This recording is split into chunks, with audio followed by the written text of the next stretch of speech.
going to be going over the Saturday and Sunday recaps of LVL UP EXPO, starting off with what I did those days. On Saturday, which was the day I did the most stuff, I ended up going back to that one booth that you guys saw in my previous video, the 9DKP one. That was a card game, like I told you guys I was playing, made by Eric Scarecrow, and I basically spent $50 on the game. I bought like 8 packs, the playing mat, sleeves, a deck box. I even got an interview with the guy who made the game, who also ended up being a sponsor for LVL UP EXPO, which was really good. No, I'm not gonna lie, the night before I was playing the game, kind of got a feel for it. I'm like, alright, this is pretty good. I think I can do pretty good in this game. And they also had a tournament for the game as well, so I'm like, alright, I'll answer it. We'll see how I do. And I felt kind of confident, you know, the night before, the person I was playing there, I played against them and they said, dang, no one has beaten me this hard today. I'm like, alright, so that was kind of my ego boost, my confidence booster, if you will. So then I entered the tournament. I got my 8 packs of cards. I make a makeshift deck out of it because I'm like, okay, this game's pretty new. It's not that advanced. There's no like meta right now. Yeah, it didn't turn out that way. I got clapped really bad. It was really, really bad. No, unfortunately, I wasn't able to record any of the matches for you. But let me just tell you how game 1 went. You know, I got my monsters on the field. You know, I'm chipping at his health. It's going good. And, you know, I kind of had the lead. I had most monsters on the field. I think I had the advantage in life. And then he Regeki'd me. Yeah, just cleared my board. For those who don't know what Regeki is, if you played Yu-Gi-Oh!, it's a spell card that basically destroys all the monsters on your opponent's side of the field. And yeah, that's what he did to me, and I couldn't recover, and I just lost. I just got Luckily for me though, it was a best of 3, so we go to round 2. It doesn't go better. It's actually kind of worse. Basically, to explain to you what he did is that, think of Yu-Gi-Oh! I'm just going to be saying Yu-Gi-Oh! Because that's the main card game I played. Just think of Yu-Gi-Oh! But every card had spell counters. Like every monster has spell counters. And you need those spell counters to use your spell cards and other effects. Let's just say every time I summoned a monster, he brought out a monster that brought out another monster, and then that monster got rid of my spell counters, just got rid of my material. So literally I couldn't do anything. He locked me down and I just couldn't play the game. It was just like some stun control deck and I couldn't do anything. So yeah, that was my experience on Saturday. I was out. It was like a best of 1 match too, so I was just done for the day. That being said, there was a prize just for entering the event too, which I'll show you right now. This is basically one of the cards that you got for entering the Saturday tournament. There was a Sunday tournament that actually had a prize, and they had like 3 different trophies. They were actually pretty cool looking. Basically, these cards were made as like, they're non-legal cards, so you can't actually use them in a match, but each card was made, I believe, for each person that won a tournament. So to keep it short, that was basically my Saturday.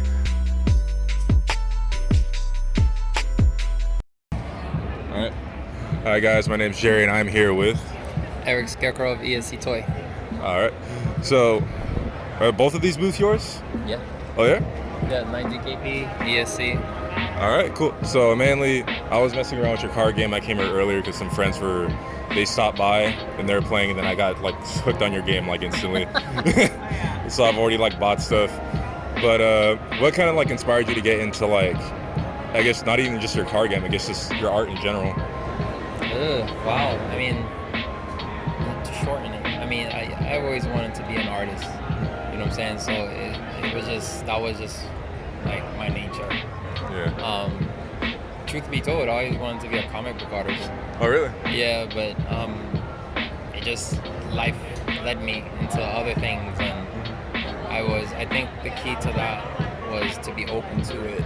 Really? You know what I'm saying? And Yeah. not to say that, you know, some people will be like, oh, you know what, I see myself doing this in 5 years, and they go for it. I mean, there's nothing wrong with that. It's just, but sometimes what we think is best for ourselves, you know, we're like, hey, you know, well, in 5 years I want to be a comic book artist, but I end up designing a game, creating a brand management label. I mean, this was way better than what I what I expected for myself. So you know, that's the thing about being open. So but in the end, I was always like art driven, creative.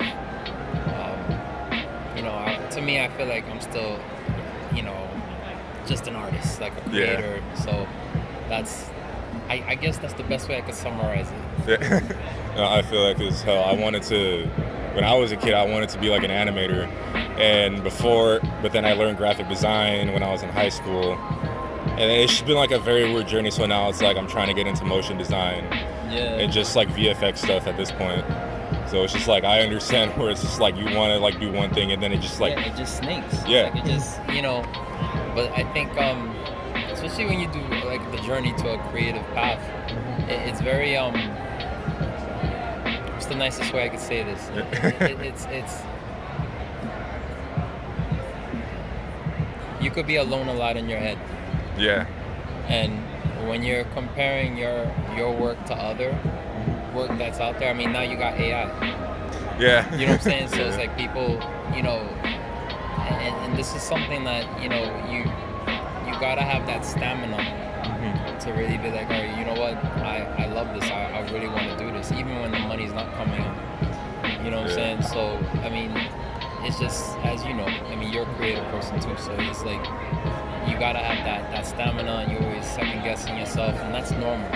Yeah. And that's the one thing that I feel like art schools I didn't learn. Like I had to figure that out on my own, man. Was to really understand that even when you feel alone in your head, you're normal.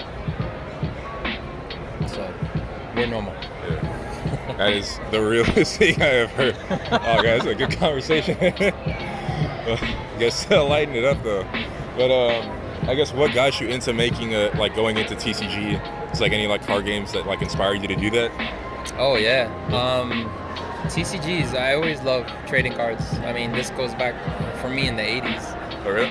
Yeah. So I mean, Magic came out in the late 90s, but like just collecting Garbage Pail Kids. I mean, just anything like sports cards, anything. Yeah. I just love the idea of seeing these cards as a collection, and you're trying to hunt down and to complete the collection. But the game itself, 9DKP, to create that, I mean, when I created the game engine, this was like 2000. Really? Yeah, it was 2000. Wow. And I'm gonna be honest, when I created it, I didn't know what to do with it, because back then there was no Kickstarter. You know what I'm saying? So it just felt like, okay. And I'm gonna be honest, I went to some of these big companies that I used to collect their cards. Yeah. I was intimidated. I would see these execs, you know, all in suits and business casual, and I'm over here, a street kid. So I'm just looking at it like, nah, yo, this isn't happening. Like I packed it up, went back on the train. I'm originally from New York, and I shelved it. Like I just shelved it, and then when I'm like 14, 15 years later, when I'm moving from New York to Vegas, I found it.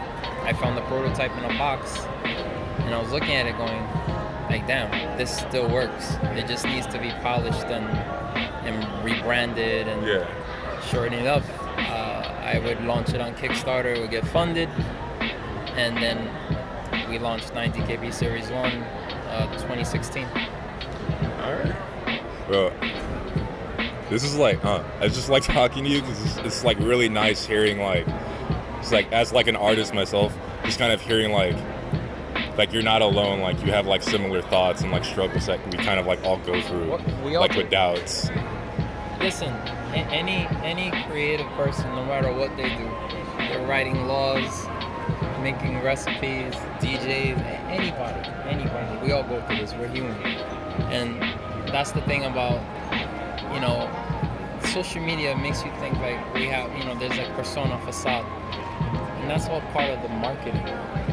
That's the thing that I feel like people forget, or they don't know. And you know, when you understand what's behind the curtain of how people really feel and who they really are, you know, it boils down to you are normal. Like you're feeling alone. Stop comparing yourself. take your time, because in the end, it's always, are there other artists that draw better than me? Of course they do. But how many of them actually could keep the stamina up of following what they want? Exactly. Not too many. But that's normal. That's always going to be like that. You know what I'm saying? And I've been doing this for 18 years. So it's like, I've seen it. I've been in situations where like, I'm gonna wrap this up. I don't want to do this anymore. I'm done. Yeah. Like I'm tired. I don't have the money. I don't have the style. It's always something. It's always gonna be something. But I thank God I got through those challenges, and you just keep pressing forward, and you just keep believing in yourself. Even when you're again, you're alone in that room, that train ride, that bus ride, whatever. You're working a retail job. You're alone. Like, you always gotta keep pushing. Always be your own cheerleader. Like, the others will come and connect with you based on the content and stuff that you create. Like, that's just universal law, yo. Like, that's nothing new. What I'm saying is nothing new. Like, it's just, but I think artists need to hear it. Creative people need to hear it, because we're constantly competing, not with each other, but with ourselves. Yeah. And when you're feeling like, I'm not good enough, or whatever I came out with, these guys did it 10 times better. It's always gonna be like that. But when you did it, were you happy with it? That's your piece. And that was something I had to learn. Yeah. That's real. No, I mean, it's the truth.